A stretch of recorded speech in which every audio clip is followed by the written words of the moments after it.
킬리만자로는 해발 5,895m의 아프리카에서 가장 높은 만년설로 덮인 산이다. 서쪽에 있는 정상은 마사이어로 응가이의 응가이라 불리는데 신의 집이라는 뜻이다. 정상 근처에서 얼어서 말라붙은 표범 시체가 하나 있다. 표범이 그 높은 곳에서 무엇을 찾고 있었는지는 아무도 밝힐 수 없다.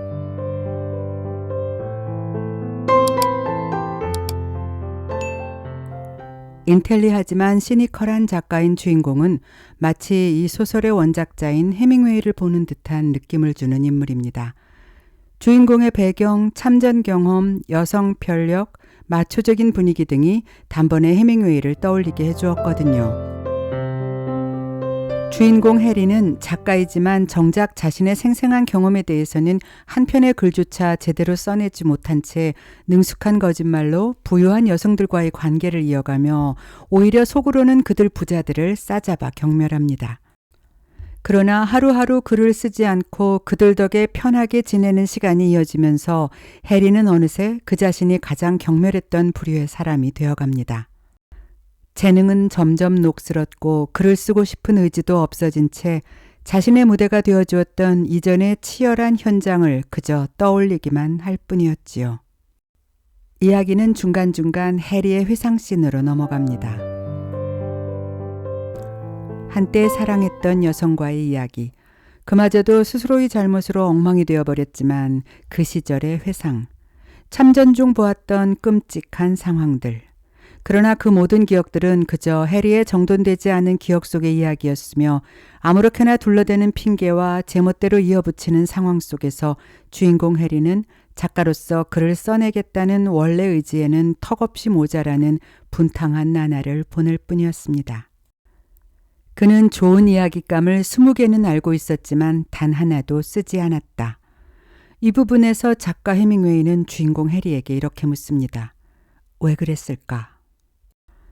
이 질문은 해밍웨이 자신이 스스로에게 자문한 것이었을까요? 어느 순간부터 주인공 해리와 해밍웨이가 겹쳐졌다 분리되었다를 되풀이하면서 글 후반부에 이르러서는 내 머릿속에서 이미 해리는 해밍웨이가 되어가고 있었습니다. 신기하게도 통증이 없어졌단 말이야. 주인공 해리의 말로 이 짧은 소설은 시작됩니다. 자신의 녹슨 재능과 글을 쓰는 것에 대해 무너져가는 의지를 다시 다잡아 보려고 아내와 함께 찾아간 아프리카에서 해리는 가시나무에 사소하게 긁힌 상처를 제대로 처치하지 못해서 결국 다리가 썩어 들어가는 고통에 시달리게 됩니다. 그리고 너무나 오지인 탓에 고장난 트럭을 수리할 수도 치료해 줄 의료인을 찾을 수도 없는 상황에서 상처난 다리는 괴사해버리게 되고 말지요. 극심한 통증에 시달리던 해리가 어느 순간 신기하게 통증이 없어졌다는 것을 느끼면서 오히려 죽음의 분위기는 그를 압도하게 됩니다. 오른쪽 다리에 궤저가 생긴 뒤로 그는 통증을 느낄 수 없었고 그와 함께 공포도 사라졌다. 이제는 지독한 피로와 함께 이게 끝이라는 것에서 분노만 느껴질 뿐이었다. 지금 점점 다가오는 죽음에 대해 그는 조금도 궁금하지 않았다. 수년 동안 그는 죽음에 관한 생각으로 사로잡혀 있었지만 이제 죽음만 따로 떼어놓고 생각하면 아무 의미가 없었다. 전쟁 중에 겪었던 일들, 불가리아, 터키, 프랑스, 그가 지나왔던 곳곳에서 겪었던 일들, 이 모든 일들에 죽음은 있었습니다. 참혹한 전쟁에서는 흩뿌려진 핏자국으로 죽음은 다가왔고 파리에서 사랑을 잃고 의미 없는 육신과 뒹굴던 그때 그의 마음은 이미 죽어갔겠지요. 사랑 없이 결혼한 아내의 부의 의지에 점점 글을 쓰는 일과 멀어지는 순간에는 또 다른 죽음의 암울함이 작가로서의 글을 엄습했을 것입니다. 결국 서서히 다가오는 죽음에 대한 생각들은 이미 그에게 있어서 익숙한 것이었고 그래서 죽음에 대한 생각으로 사로잡혀 있었다고 말했던 것이 아닐까요? 그런 자신을 다시 단련시키고 작가로서 원하는 글을 써보겠다 하는 기대에서 해리는 아프리카를 찾았던 것입니다. 모든 것을 다시 시작할 수 있을 것이라는 기대를 가지고 착하고 돈 많고 친절하게 돌봐주면서 결국 그의 재능을 파괴해버린 아내와 함께. 권투선수가 몸에서 지방을 태우기 위해 산에 들어가 훈련을 하듯이 자신도 영혼에서 지방을 없앨 수 있다고 생각한 것이다. 그녀는 좋아했다. 정말 좋다고 했다. 그도 일을 하고 싶은 욕구가 점점 생겨난다는 착각에 빠졌다. 그녀 잘못은 아니었다. 그녀가 없었더라도 다른 누군가가 있었을 것이다. 거짓말로 먹고 살아왔으니 죽을 때에도 거짓말을 하려고 애를 써야 하리라. 그러나 한편으로 그는 생각합니다. 자신의 재능을 파괴해버린 것은 그녀가 아니라 그 자신이라는 것을. 왜 자신을 잘 보살펴준 여자를 비난하는 것인가? 재능을 사용하지 않고 자신과 자신의 신념을 저버리고 술을 많이 마셔서 감각이 둔해졌으며 게으르고 나태하고 편견과 자만심에 가득 차고 속물근성에 빠졌으며 수단과 방법을 가리지 않으면서 결국 자신의 재능을 망가뜨린 건 바로 자기 자신인데 말이다. 라고 스스로 생각합니다. 글을 쓰는 작가로서 그는 평생 어떤 식으로든 자신의 생명력을 팔았고 애정이 없는 일에는 그 일로 벌어들이는 돈에 가치를 두었다고 말합니다.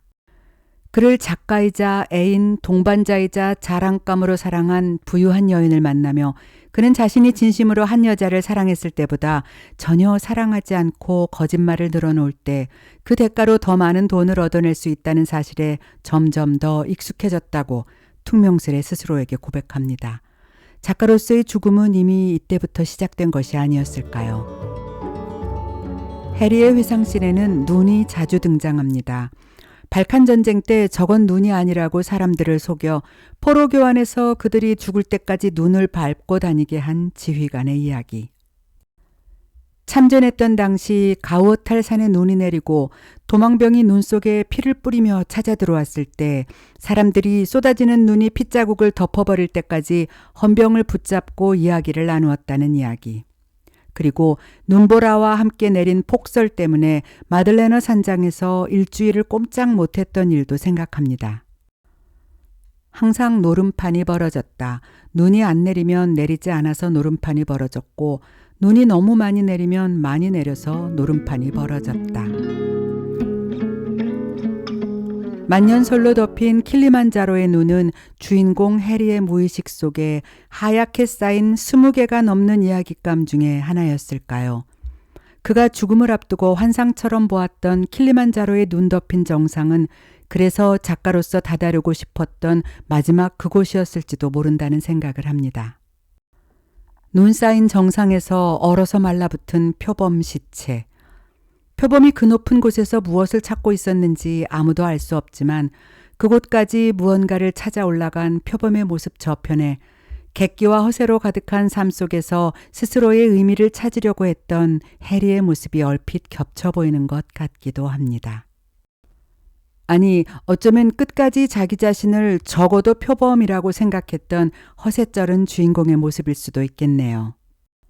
해리의 죽음의 순간은 그렇게 킬리만자로와 합쳐집니다. 날이 밝았다. 날은 아까부터 밝았고 그는 비행기 소리를 들었다. 비행기는 낮게 2바퀴를 더 돌더니 저공비행을 하다가 미끄러져 내려와 땅 위에 부드럽게 착륙했다. 해리를 찾아온 갈색 중절모를 쓴 컴퓨터는 비행기 기종이 작은 것이라 아내를 함께 데리고 갈 수는 없다고 말하며 해리 혼자 비행기에 태웁니다. 비행기는 고도를 높이기 시작했고 동쪽으로 가는 것 같았다. 그러더니 어두워졌고 그들은 폭풍우 속에 있는 것 같았다. 폭풍우를 빠져나오자 컴퓨터는 고개를 돌려서 씩 웃더니 앞쪽을 가리켰다. 그곳의 눈앞에는 세상처럼 웅장하고 높고 햇빛 아래에서 믿기지 않을 정도로 새하얀 킬리만자로의 평평한 정상이 보였다.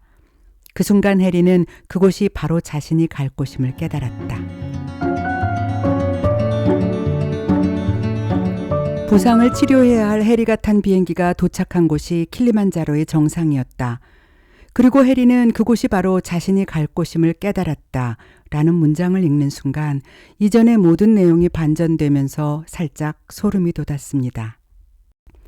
아니, 오히려 수많은 어지러운 회상씬과 뒤죽박죽이던 해리의 상황들이 가지런히 정돈되는 느낌이 들었습니다. 해리가 죽음의 순간에 느끼는 환상과 자유로움을 이렇게 표현한 해밍웨이에게 존경을 표할 수밖에 없는 장면이었지요. 왜 그곳까지 가서 얼어 죽어야 했는지, 무엇을 찾아 그 높은 눈 쌓인 킬리만자로를 올랐는지 아무도 알 수 없는 표범의 시체. 해리는 한순간 한 마리 표범처럼 더 이상 영혼의 부끄러운 죽음과 마주하지 않을 수 있게 되었던 것일까요? 아내 헬렌이 야전 침대에서 죽어있는 해리를 발견했을 때 텐트 밖에서는 이상한 울음소리로 하이에나가 울고 있었습니다. 야전 침대에서 괴사된 다리에 붕대를 풀어헤치고 죽어 있었던 해리는 이미 하이에나가 아닌 표범으로 킬리만자로의 눈속을 헤치고 영혼의 허기와 부끄러움을 씻고 있었을 테지요.